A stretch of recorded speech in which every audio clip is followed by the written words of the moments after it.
Thank you. Yo, what it do? What it do? I'm excited to get down into it, man. It's hump day. It's the middle of the week. We got two 1-0 teams squaring off against one another. I can't wait to get down to it.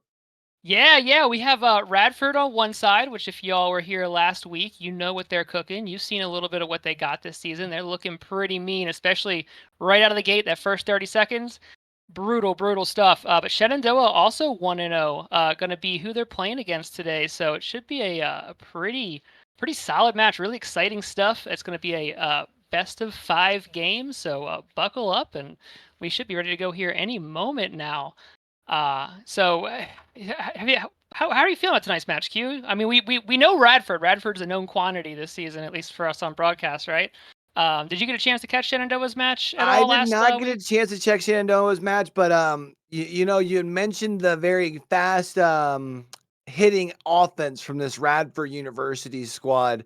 So we know that Shenandoah's going to need to make sure they're on top of their P's and Q's on defense, but let's also not forget that this Radford squad, if I'm not mistaken, a game or two got outshot, but still were able to beat their opponents last week. So a team that seems to be very stout on either side of the ball should make this quite the challenge for Shenandoah.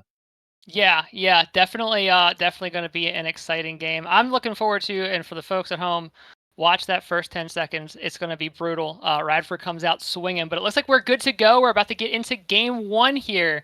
So let's see how it goes. Let's see if I'm overhyping this opener here. All right, let's get down to it, man. Game number 1 between Shenandoah and Radford University. Radford out in the blue, Shenandoah out on the orange side of the pitch and right up off the ridge. Does look like at least Shenandoah is going to try and maybe stifle a little bit of that fast-acting offense with a very quick demo. I kind of seen at least a little bit of a fight around that midfield here early. Yeah, you could see the setup for that immediate goal off kickoff. There was 2 different ways for Radford to set that up, but Shenandoah has the answer for it, and now we've got ourselves a dead heat here. Let's see if Radford can pull this around, or if Shenandoah has the answers to this offense.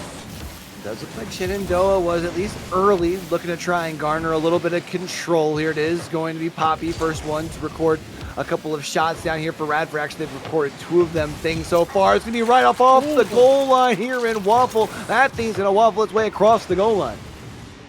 Yeah, just taking the challenge, and you're taking a challenge like that, you're usually not thinking about scoring off of that from that angle, taking basically a 50.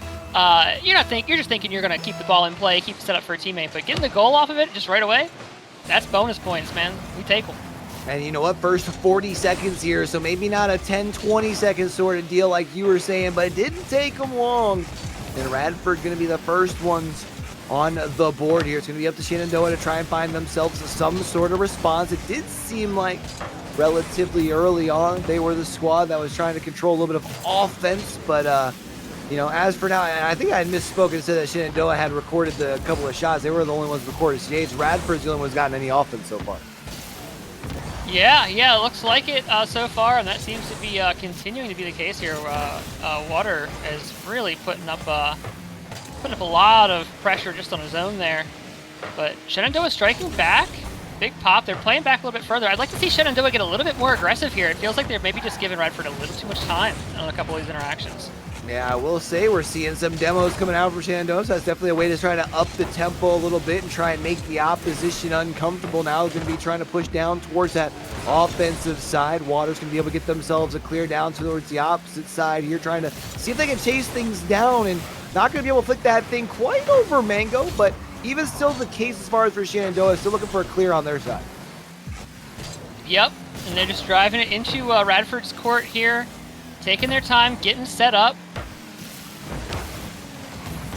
Mango taking the 50, but Kiasi's got to go way out. This is an awkward save. This could be deadly for them.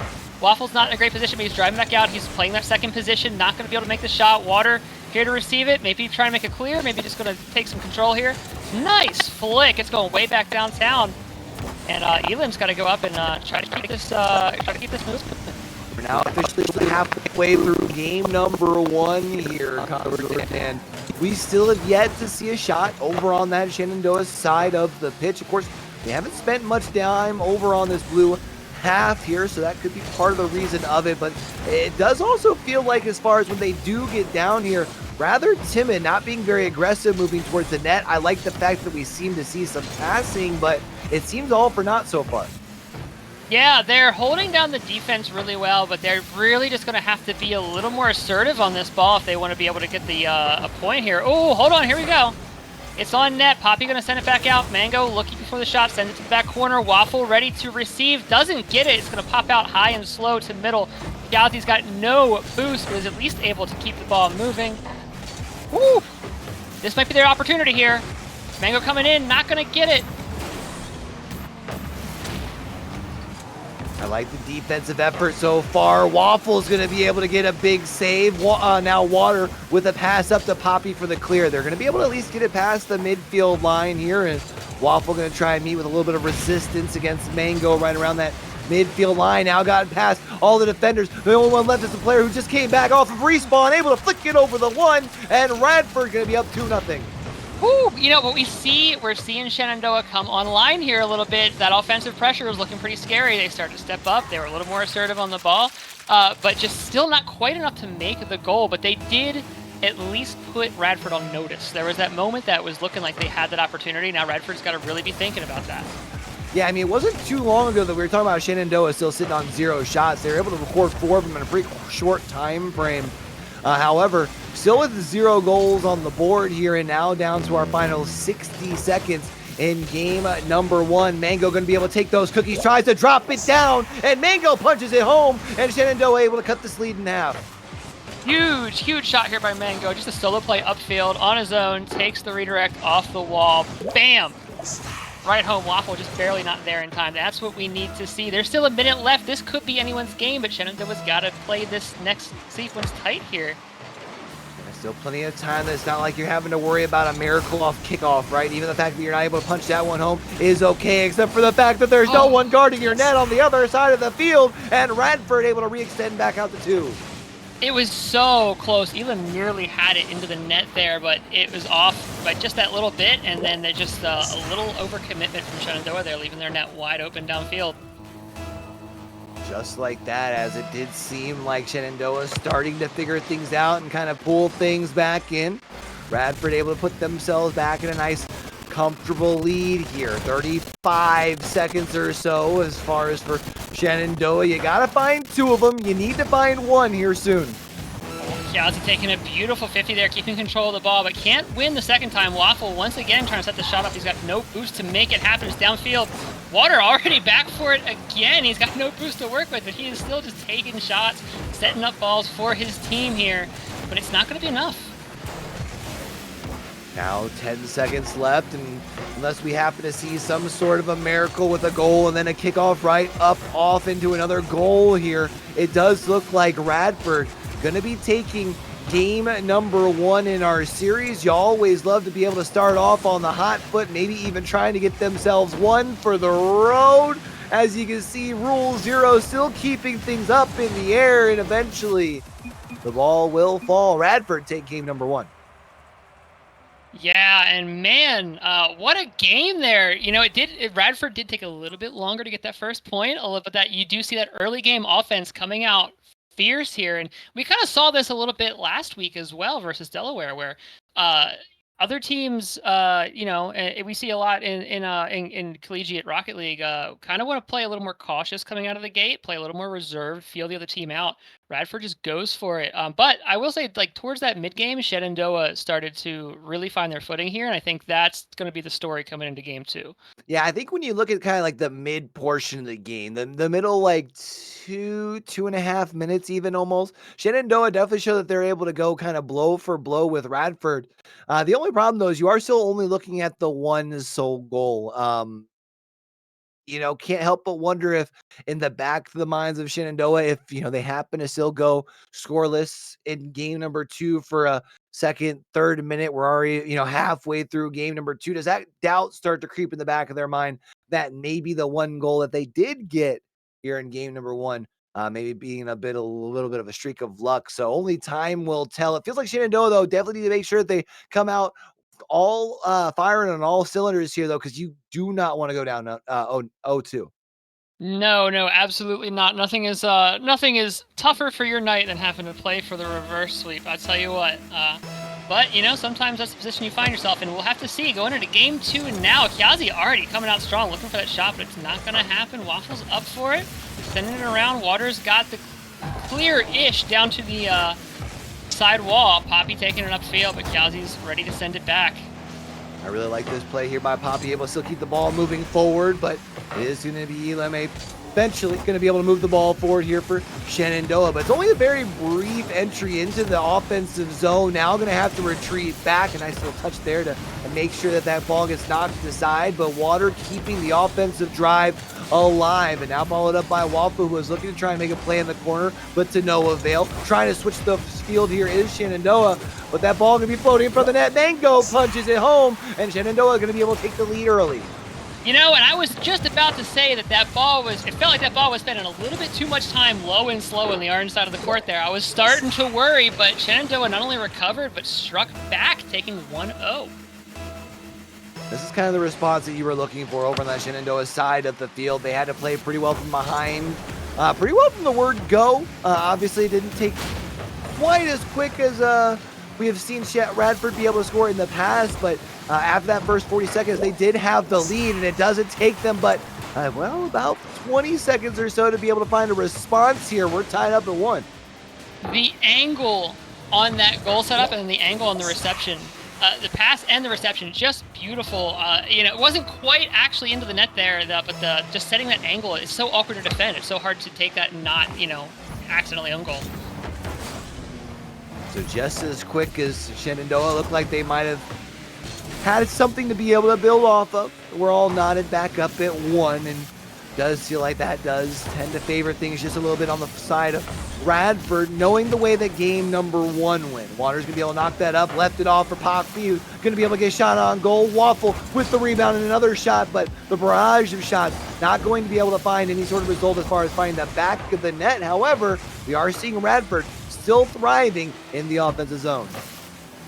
Yeah, taking it way downfield. Water gonna take it to the wall, has to just kind of slam it out, but can't really follow up. Beautiful shot by Mango, but the save is there from Waffle. Kyazi right in the way, ready for another shot. Man, this pressure from Shenandoah coming out all of a sudden is looking really fierce.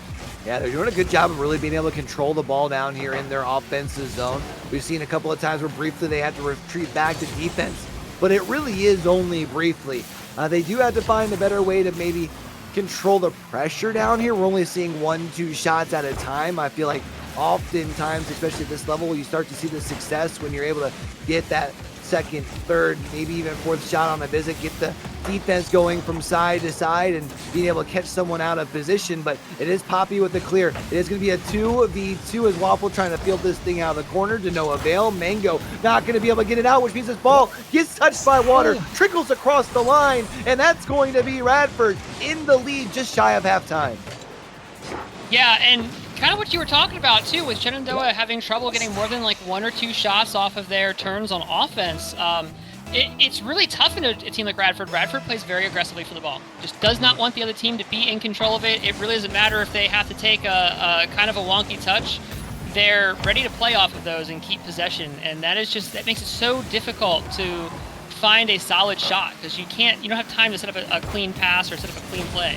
You kind of just have to go and just be on target. Nice little passing play, trying to get things jump-started here from Shenandoah, but unfortunately does get intercepted, kind of stonewalled around that 50-yard line. He's going to try and move the ball forward here for Shenandoah. Able to get the steal in the corner, but it is Water going to be able to send it towards the side. So being able to keep the pressure, though, here Shenandoah, they're not allowing this ball past that midfield line. Water with the touch. That's a wide-open net for Poppy, able to punch it home, and Radford going to go back up by 2. Right here on the replay, Elam downfield cuts in just a little bit too late for that. And like I was saying, Water plays it in just directly to the corner. Not like anything super threatening immediately, but just enough to stop Elam from getting that touch. They're playing that aggressive possession game, and I really think Shenandoah is just going to have to start like making their cuts in towards the ball just quicker. They just need to be faster to identify their turn and go.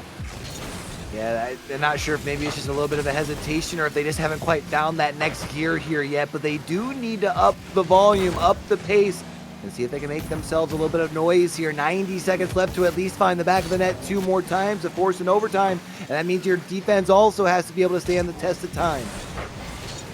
Yeah. Poppy gonna send it to the wall here, looking for something. Mango's gonna take it away though. Poppy trying to play the defense here. Doesn't have a lot of boost to work with, but does have an open ball now all of a sudden to get this nice flick. Not gonna happen though. Elam slams it down to the corner. Doing a good job here, able to step up on the defense, up into that upper offensive third, which keeps their offensive prowess alive. Mango rises up, has an open opportunity. 1 touch, 2nd touch to drop, bar down, not going to connect. The ball's still floating in front of the net, but everyone else had already rotated back to defense on the Shenandoah side. Now it's Poppy moving the ball forward. That's going to be a demo that creates the space, but no one to punch it home. Oh, hold on. Oh, so close that Mango almost. Counterattacking there, almost having the goal right out of the net. But they can't seem to get any air on this ball, just rolling it back into the net time after time, making for these easy saves. Kazi now looking to make something happen. Put water on the corner. At least going to keep the ball safe. Oh, that big boosting there, incredibly fortunate. A little bit of friendly fire there in the air, but with 5 seconds left and a 2-point advantage, you're not too worried. And then 1 more shot to middle. Can they get 1 more for the road? Not quite, but Radford is still going to take the game and go up 2-0 in the set. Radford up 2-0. I think both by a score of 3-1. Is that right? Or was it might have been 4-1 game 1? I believe it was 3-1 both games, if I'm not mistaken. Cool.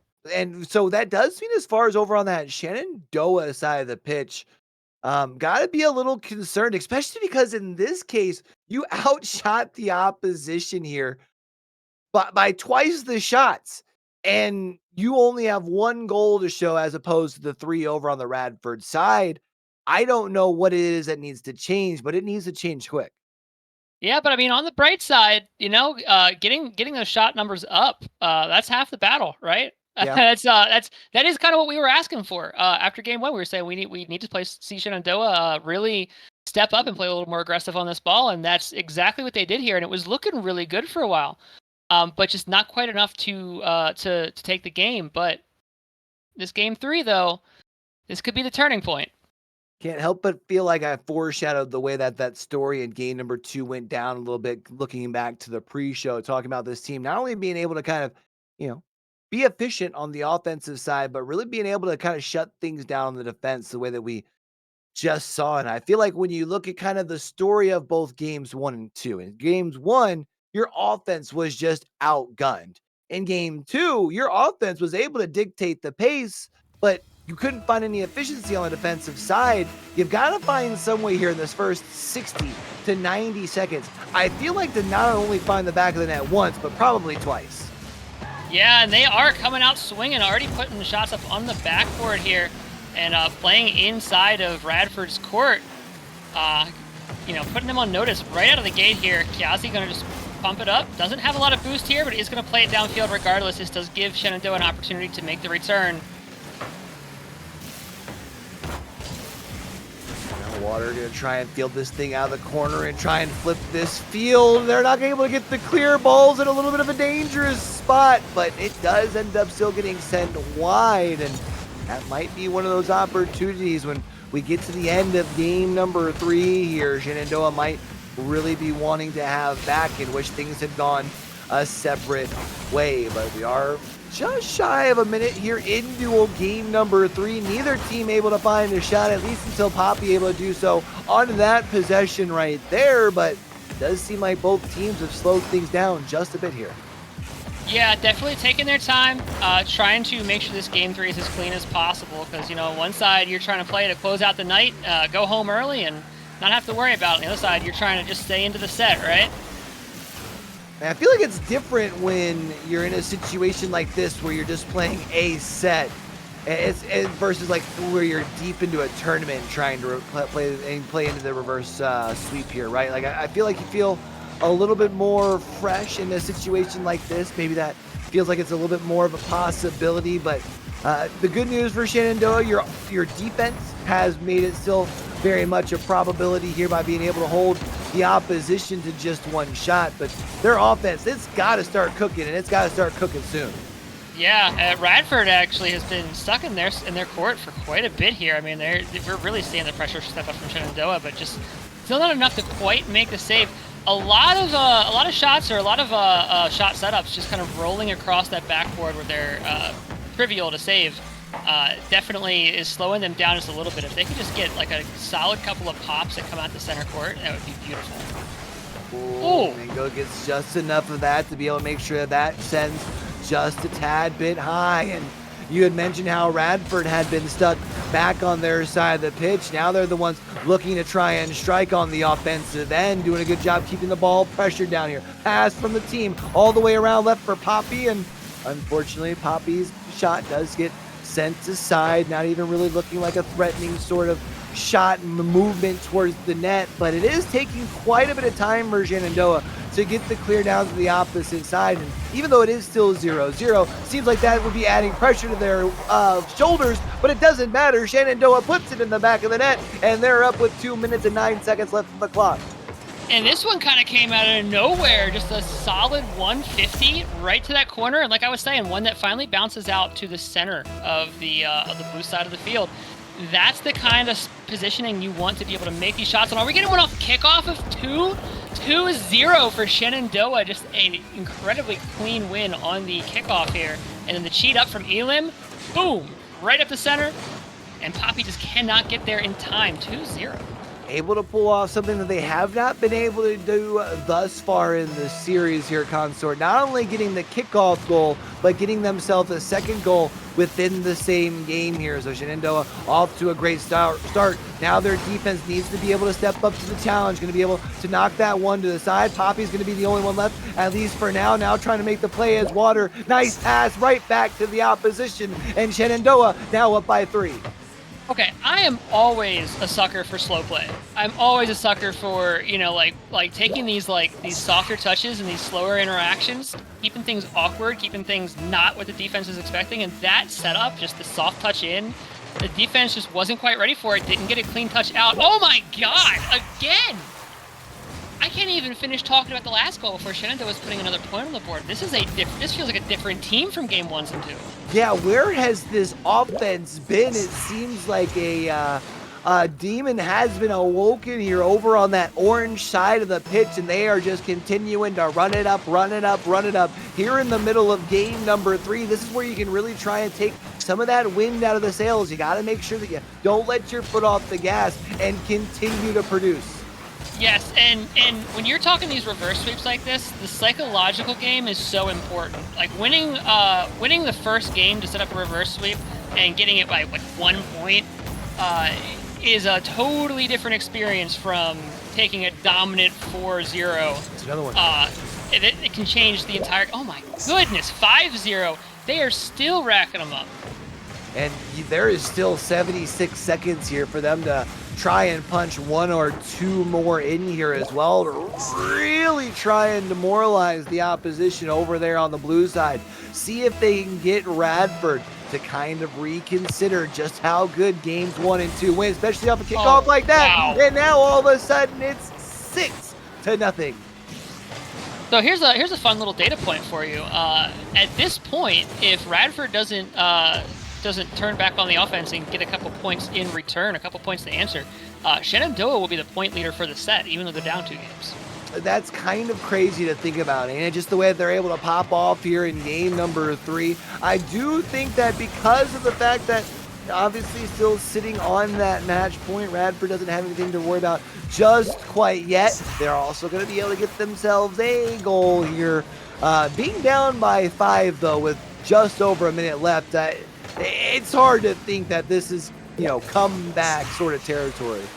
You're just playing for game 4. You are playing to keep your mentality intact to come back game 4. Get the data, figure out what they're doing differently. Wait a minute. I was going to say if they score quick off the kickoff, that might change the story and change how things might go, but now it's Mango with the counter, tries to pinch that thing down. Not going to be able to get that, but now you can see the pressure still in the offensive zone for Shenandoah as they continue to try and press forward. Shot on target, but it sails wide. And Radford is being forced to burn so much boost on a couple of these saves to not really get a whole lot better positioning on the ball here. Another shot comes in. Kyazi taking it right at the center. Who was the setup? Elim right here. Boom, into the corner, follows it up. Gonna send it just over. Then Water gonna beat two defenders, or I'm sorry, Kyazi gonna beat two defenders, Water and Poppy, to take that shot. Not sure if you packed your bags there or not, Consort, but we are officially going to Brazil 7-1 in game number 3 here. Shenandoah, we talked about their ability to really kind of flip the switch here in game number 3. Still trying to maybe even give themselves one more for the road as they continue to attack down here in the offensive zone. Waffle's going to try and peel this off their back wall, see if they can get a pinch down, but does have the back down off this thing. Kyazi keeps the ball alive in the zone, trying to see if they can find one more off the corner, looking for Mango. Mango punches it down, and it goes off of Water. It's an own goal, and it's 8-1 with 1 second left. Kyazi to Mango here. Mango spikes it down, and this is a 3-man play on the defense for the own goal. I mean, that was just the ricochet there. You're never planning to make a shot sink quite that way, but when it happens, you take it. And that has got to be just so deflating over on that Radford side. I mean, look, it's one thing to have a team on the ropes the way that this team had, even 2 minutes into game number 3 where it was still tied up, and then all of a sudden you know, kind of like the good old snack company Pringles says, you know, once you pop, the fun don't stop. Shenandoah 8 goals, and I think with less shots than last game, or at least the same shot count, so the efficiency finally there for them. Yeah, and you know something. I'm not a stats guy, so if someone else has been keeping track of the stats and give me a better information on this, that'd be great. But it seemed to me the big thing that changed there for Shenandoah, the 2 factors that changed in the biggest way was, 1, the kickoffs. They got 3-4 points just off kickoffs alone, or within 20 seconds or so of the kickoff. Just coming out swinging every play, but also 2, Shenandoah was just taking just winning 50s. Like, I hesitate to call them 50s at that point, because they were just taking, you know, just dominantly coming out of those even interactions with the ball and being in control, and that's huge. That is huge. I do got to say, Consort, I do have my concern, and I hope you'll hear me out on this. Usually when we see a team, when they start the comeback, right? You know, maybe the story starts to turn around a little bit, but this case, you're like, man, where was the offense for the first 2 games? And if we do have the ability to produce against this defense, did we just allow all of our law of averages to basically rework itself out in game number 3 because we were able to put 8 goals on the board, you know? Yeah, math is a funny thing. It doesn't always evenly distribute the way that you would expect it to. So we'll have to see game 4 here if they can keep that magic alive. I mean, I know I would definitely be down to see, you know, one more game. Let us see a full series. We had a short one last week to kick things off for the spring split, and we are going to have a shot on goal. 2 of them actually here from Radford, but neither of them going to be able to find the back of the net. Waffle flicks it over one, leaves Kyazi the last one back in Water, moving forward. Kyazi says, nah, let's see if we can punch it out of the middle, or out into the middle of the field. It's going to be all left to Waffle here. Does a good job sending it to the side. Water also rises it up, sends it back over to Waffle, who's trying to get the clear here for Radford, but Shenandoah continues to creep their offense forward. Yeah, Shenandoah offense setting up here. Waffle not going to be able to make the touch. Coming in low and slow, but Poppy sending it off to the corner. Mango with the return, though, taking the goal, and we're up 1-0. Shenandoah once again finds themselves in the lead. And I feel like with the way that we have seen this series go, whoever jumps out to the lead is the one who's able to pretty well firmly grab the bull by the horns, really do a good job of dictating the pace. And if that's going to be the case, that's really what Shenandoah here was needing in game number 4, to try and see if they can duplicate the sort of success that we saw in game number 3 and force us into a decider. Yeah, and just you're seeing so much more aggression, I feel like, coming out from Shenandoah here, and it looks so good. Kyazi, unfortunately, can't do a lot with this. Oh, does find the big boost pad, though. Able to turn around, looking to make this play. Watching the ball. Poppy going to try to send it out. Does get demoed here. It's Elim's turn. Kablooey! Oh! Okay, we're seeing the demos kick up, though. That's always exciting. Yeah, I'm a very big fan of the aggressive play. I love it when you have the boom booms all over the field, and we are seeing Shenandoah really up in the tempo here. I think especially when you're playing against a team like Radford, trying to make them uncomfortable is a big advantage. Trying to move the ball forward, able to get the second touch off the corner. Guys, he's going to be able to punch that in, and it's going to be Shenandoah up by 2. Yeah, this breakaway was huge. Kiazi with exactly the right angle there too, looking great. The defense from Shenandoah looking really good now too. Mango was doing some real work with the soft touches there in the corner to keep control of that ball, and it's paid off in spades.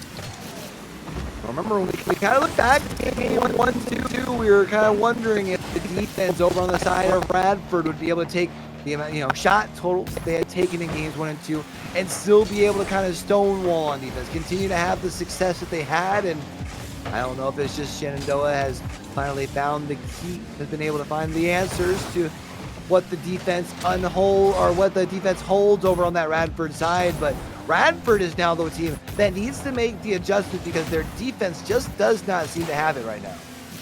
Yeah, the defense on Radford is really being put on notice here. Something that we really didn't see in last week's game, didn't see game 1 or 2. It just wasn't a whole lot of pressure for them to really worry about, but now the pressure is there. They're having a little trouble managing it.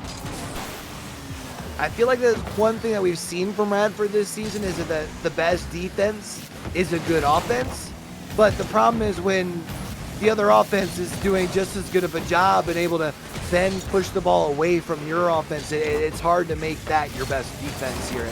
They've got to find some way to slow things down. We've got ourselves a rule 1. I don't know about you, but you always love to see a good old-fashioned head-to-head, especially when it's so close in front of the net. Mango's going to be able to punch it in, and it's a 3-goal lead for Shenandoah with just over 90 seconds left in game number 4. And you do love to see a good old-fashioned 2v2 just the way Grandma used to make. Setting up that beautiful shot off the backboard, double tap into the net. And yeah, 3-0 now. This is looking really, really stressful for Radford. They thought, they were probably thinking they were going home early, and now it's going to be a tough set. Especially if they don't find anything going on their offensive side, because Shenandoah is absolutely cooking right now. They've got all the flavors in the pot, and they just continue to let it simmer. It is 4-0. Remember, they already punched the ticket to Brazil in game number 3. The offense is absolutely awake here late in our series. Yeah, this is brutal. Radford really needs to find their footing here to get back into this game. Elim going to set it up downfield, not able to set it quite on center net. Water's going to be able to have control of this, setting up a nice little double tap off of the air. Nothing going to happen, but Waffle's in position to follow up, sending it to the corner. Not quite as strong a touch as you would have liked. Now has to go back down the field with not a lot of boost left. Here's the shadow defense. Does he have it? Not quite. Oh, Waffle, though, in there just in time. Elim had a nice little shot there, but an even better save, but they haven't been able to get the clear. That's going to be a bar down, but not all the way into the back of the net. Instead, goes out right in front. That allows the rebound. It allows the squad of Shenandoah to continue to be relentless here and continue to just send a barrage of shots on target.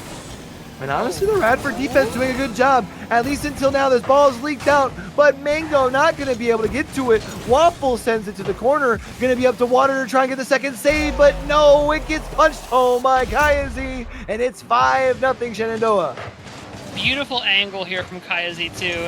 Wasn't able to get as much power from the direction that he was coming from, but it didn't need the power from that angle. He just needed the angle. Just needed to keep it as far away from the defender as possible. Send it right to that top right corner. Boom. Another point on the board. Keep in mind, it was a pair of 3-1 victories for Radford in games 1 and 2. So 6 goals in 2 games. If Shenandoah was able to punch another one here, that would be 2 straight games of them having 6 goals per game. Their offense doing so well. Poppy's going to be able to at least get you one for the road here for Radford. Hopefully something to be able to build on heading into game 5. There you go. There's your foundation. There's your foundation for the mentality. All right, we can still do this. We got one more point. We get the last word coming out of game 4. We can come into game 5 fresh and make the adaptations we need to make. Now there's no more questions as far as if this is going to get extended. Is this game going to be ending in the next game? We know for a fact that this next trip out onto the pitch here, Consort, is going to be our last one for the night between Shenandoah and Radford. And it feels like the offense over on that orange side of the field really warmed up and revved up and ready to roll. It's going to be up to that defense on the Radford side of the field. It feels like it's their defense that's going to be the one that has to win this for them. Yeah, absolutely. And I was thinking a little bit about what I said between games last game about Shenandoah really like taking some dominating 50s, some dominating challenges, and just maintaining control of the ball that way. And the more I'm looking at it, the more I'm seeing that that adaptation I was talking about games 1 and 2, where they needed to cut in, just be more aggressive, take that turn on their ball, recognize the opportunity sooner and be there sooner. That seems to be the winning ticket here. There's no hesitation anymore. That ball is open. They're the first one to it.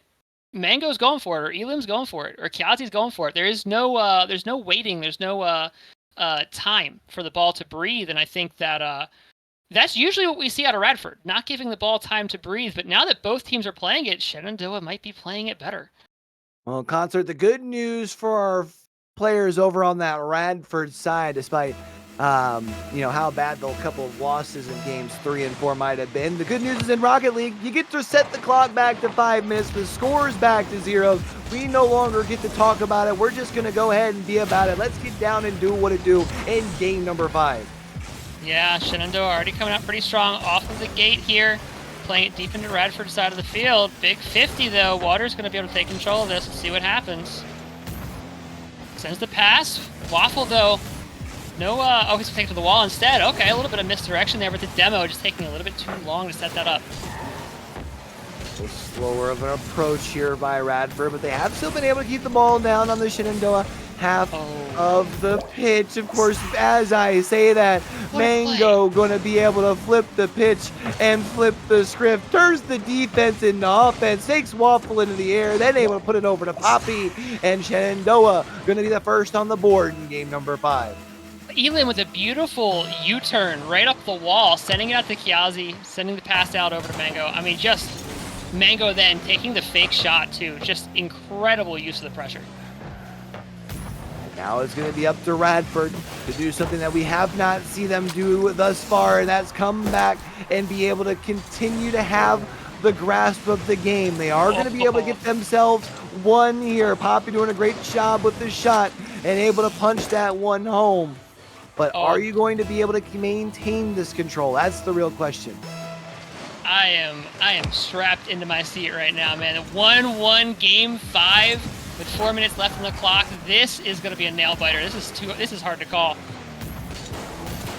Like this here, moving forward. Kiazi was looking for a shot on target, but not really much of a scare of one. It, I think, was technically registered as a shot, but as for now, it is going to be Kiazi still moving back forward, left off the backboard. Poppy's going to be able to get the clear, sends it back towards that midfield line, and now Water going to try to continue push forward. It's a wide open net the opposite way, but no one's going to be able to chase it down over here for Shenandoah. And you know what? I feel like these last 30 seconds kind of show neither team wanting to overextend whatsoever. Yeah, you have to play this as clean as possible, even though both teams have really been making things happen on the strength of their offense. The last thing you want to have happen is lose a game to an offensive overextension in game 5. Still tied up here as our first 2 minutes have now expired. Mango looking for the shot, but not going to be able to connect. The ball is still down here. Now the ball is trickling down. All you can do is sit there and watch it if you're Shenandoah, as Radford going to be able to take the lead here in game number 5. Oh, and the commentator's curse claims another soul. Exactly like I was saying. This is what you don't want to see, the offensive overextension being what puts you behind in game 5. That's tricky. That's tough to come back from. Well, you do still have the time here, but you got to make something happen, and it's got to happen relatively quickly here. Luckily, able to get the save. You're able to get the demo to buy some space and slow down that attack, but they've got to worry about still being able to step things up on yours. You moved forward here, but you got to keep the offense pushing. Oh, that's just... Oh, Kiazi from out of nowhere for the save. Can he keep it alive? One more touch there, but Water's still playing the ball. Gonna set up one more pass here. Let's see what happens. Trying to get the flip reset there. Not going to happen, though, but at least comes out with possession of the ball for a moment. Mango, though, catches, taking it downfield. Big 50. That's going to be awkward on the net. Kazi has the save. Water with one more off the corner. What a pass.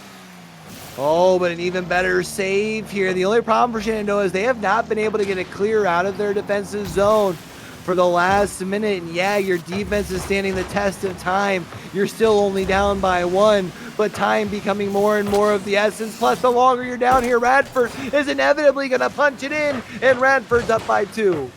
Yeah, and that 2 minutes just got a lot shorter all of a sudden. Now you got to put 2 more points on the board just to keep the game alive. But you know, Shenandoah was down by quite a bit. 2 whole games just earlier tonight. So they could make it happen. Let's see. Oh, that's stressful.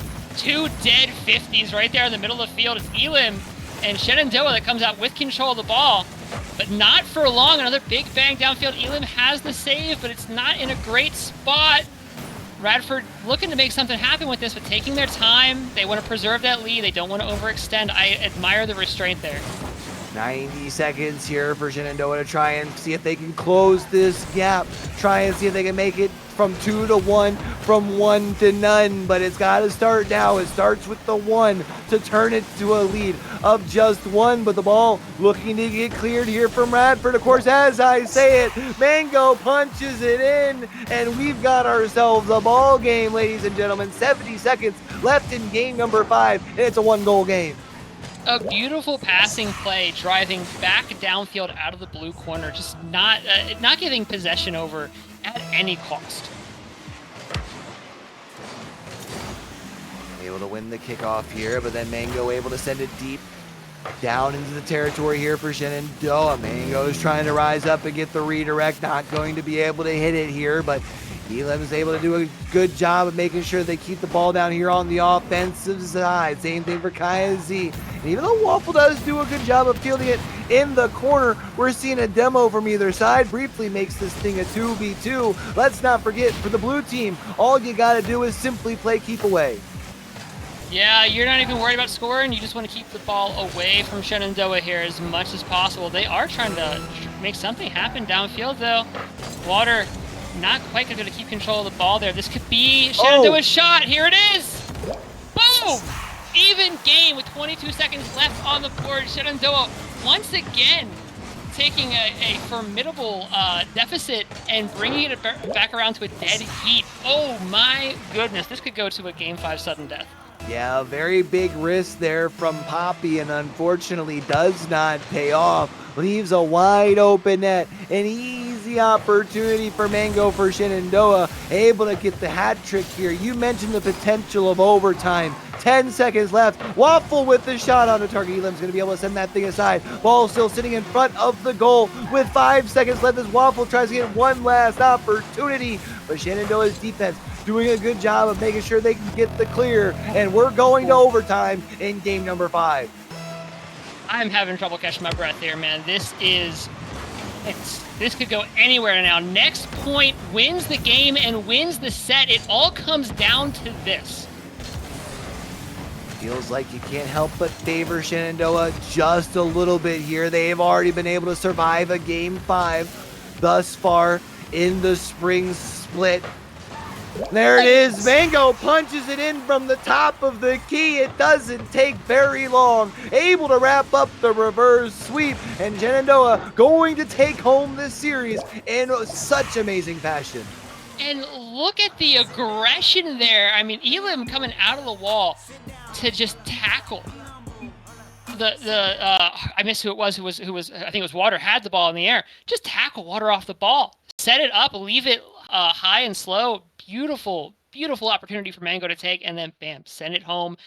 I was actually kind of expecting that sudden death was going to draw out for a little bit, but Shenandoah was like, no, we've we've had enough tense moments tonight. We want to clean this up quick because man, I tell you what, you can only play under those circumstances, under that condition, that stress for so long. It gets to you.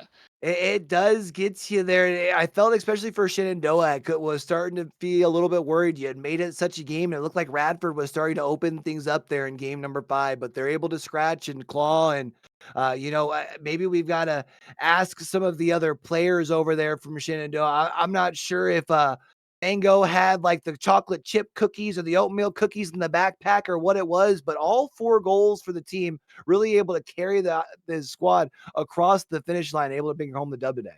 Yeah, and I'm no stranger to seeing teams, flip a switch game 2 to game 3 or even game 1 to game 2, see the play style change up dramatically and see the entire pace of the game or the entire narrative of the game change. But it is a little bit more unusual to see that happen 2 minutes into game 3 when you're 2 games down. That's usually a game to game adaptation. So seeing that happen literally in the middle of game 3, it was all of a sudden just a totally different ball game. Well, Consort, the good news is we got to have us a banging series here for week number 2 over for some more action. Unfortunately, though, that does it as far as for today for Mid-Atlantic Esports Conference Rocket League Gaming. That was an absolute blast. Hopefully, a little bit of foreshadowing about how close some of these other matchups we're going to be getting later in this series or this year are going to be. Yeah, absolutely. If they're all this tense, man, sign me up. I'm ready. I'm excited.